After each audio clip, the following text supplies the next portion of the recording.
Lichonenjani Mashabezulu. Masikata akanaka. Good afternoon. I would like to discuss the monetary policy announced by the Reserve Bank Governor a couple of days ago. I would like to focus on three main points in that policy. The first point is that the so-called bond dollar has now been floated. It's effectively a separate currency from the US dollar, despite assurances that people got 2 years ago. The second thing is that the foreign currency retention system, whereby the government gives itself the right to take people's foreign currency, remains in place. The third thing is that the special needs allocation done by the government also remains in place. I would like to refer you to a blog article that I wrote on my blog.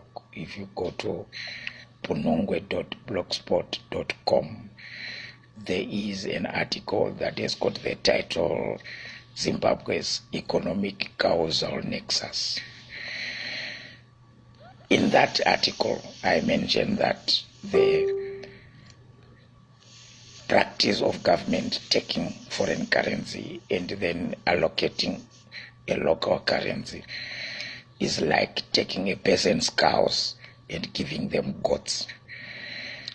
The numbers that I use in that article is that if the government takes 1 cow and gives you 10 goats, it's not equivalent, because goats cannot pull a Scotch cart or a plow. In this case, the bond dollar is being floated, and I am not in Zimbabwe, but I am told that the rate is around 4:1. For 4 bond dollars, you get $1 US.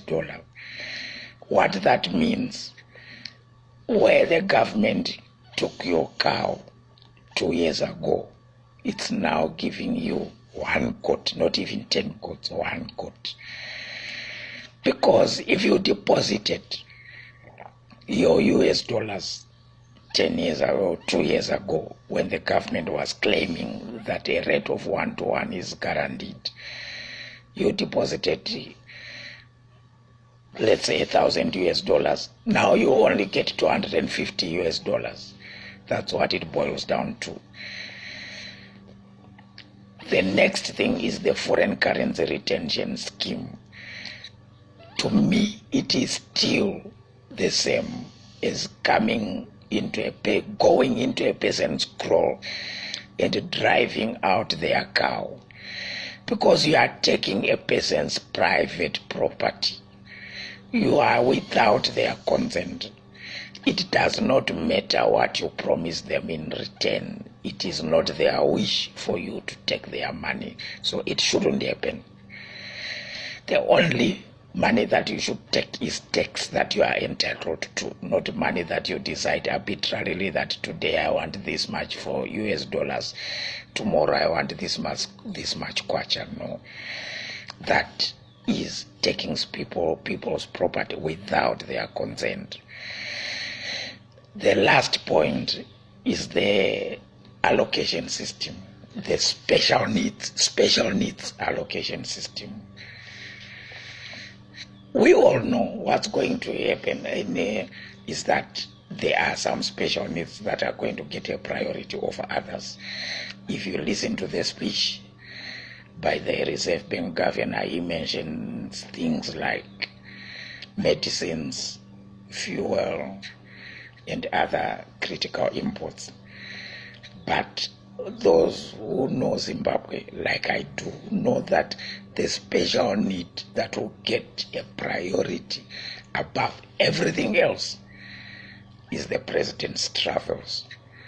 If the president wants to go to China, all foreign currency that he needs is made available immediately. So If we take the point number 2, that is the government taking people's currency without consent, and point number 3, allocating it for special needs, the basic problem of Zimbabwe's economy has not been resolved. That is the ability of government to take value from people and allocate it to other people, which is the main reason why Zimbabwe's economy is not working. It's because government takes value from producers and allocates it to consumers who do not produce anything. In short, do not expect Zimbabwe's economy to start flying, because the concrete block tied to its neck remains very much in place. The government taking people's property and allocating it to political cronies is the main problem in Zimbabwe. The government taking people's property and allocating it to cronies is the main problem.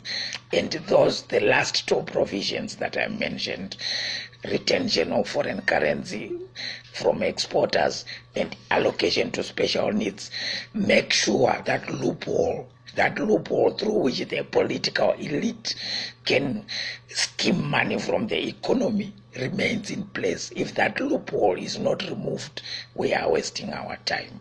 Thank you very much, everyone.